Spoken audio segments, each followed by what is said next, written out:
Question is 2 gram of oxygen contains number of atoms equal to that in. तो इस question में हमें पूछा है 2 ग्राम ऑफ ऑक्सीजन में कितने नंबर ऑफ एटम्स है जो कि नीचे हुए दिए हुए मास से मैच हो रहे हैं। तो नीचे दिए हुए मास के लिए हम उनका पहले नंबर ऑफ मोल्स निकाल लेंगे, उस पर से हम उसके नंबर ऑफ एटम्स निकालेंगे। तो नंबर ऑफ मोल्स जो होता है, नंबर ऑफ मोल्स, उसका फॉर्मूला हमें पता है, given mass divided by molar mass. तो given mass divided by molar mass जो होंगे नंबर ऑफ मोल्स आ जाएंगे, और जो कुछ भी वैल्यू आएंगी हम उसे एक्स कंसिडर कर लेंगे, और एक्स में अगर हम मोल्स मल्टीप्लाई करें जिसकी वैल्यू होती है 6.022 इंटू 10⁻23, इतने मॉलिक्यूल्स, एटम या उतनी एंटिटीज़ आ जाएंगी हमारे पास। तो उतने एटम्स आएंगे। तो पहले हम इस फॉर्मूले में एक एक ऑप्शन को पुट करके उसके कितने एंटिटीज़ है या कितने एटम है उस ऑप्शन में वो निकाल लेंगे। तो अगर ऑप्शन नंबर ए अगर देखें तो ए में 0.5 ग्राम गिवन मास है, और हाइड्रोजन का मोलार मास जो है हाइड्रोजन का 1 आएगा, क्योंकि हमें एटम का पूछा है, और अगर हमें मॉलिक्यूल का पूछा होता तो हम 2 निकालते, क्योंकि क्वेश्चन में भी एटम ही पूछा है इसलिए हम एटम यूज़ करेंगे। तो given mass divided by molar मास 1, तो इसके नंबर ऑफ मोल्स कितने आएंगे, 0.5 मोल।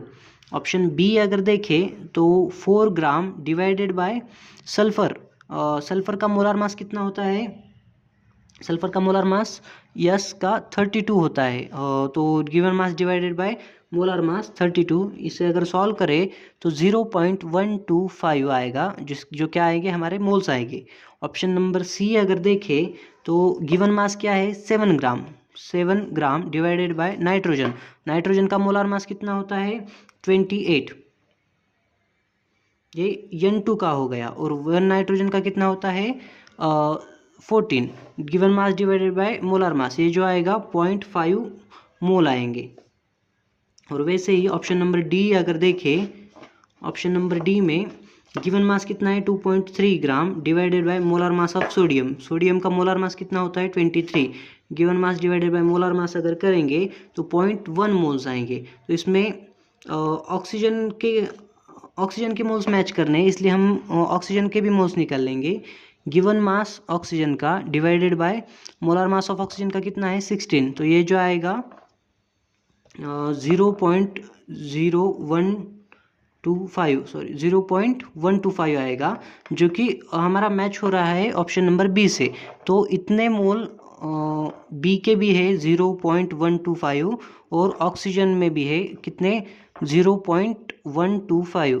तो इसे अगर हम मोल की अगर आगे वैल्यू अगर इसे कैलकुलेट करें तो उतनी एंटिटीज आएगी, लेकिन इसे भी अगर एन से मल्टीप्लाई करें, इसे भी एन से मल्टीप्लाई करें तो सेम ही आएगा।